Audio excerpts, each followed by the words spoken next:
Hello guys, in this video I'm going to show you how to set up a budget on Revolut. So it's pretty easy to do. Just open up your Revolut application, go to the home page. On the home page, move on to the top right corner of the screen where it shows this little chart icon.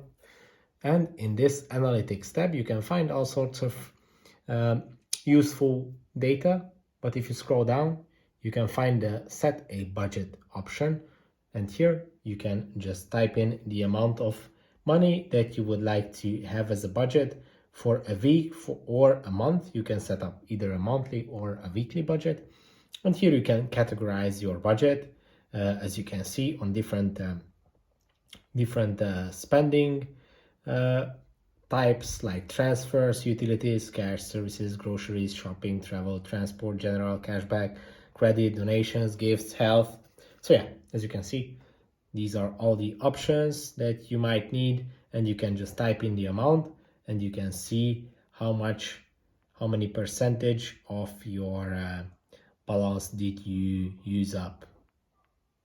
So yeah, it's pretty easy to set up. If this video was helpful for you, please consider sending a super thanks donation.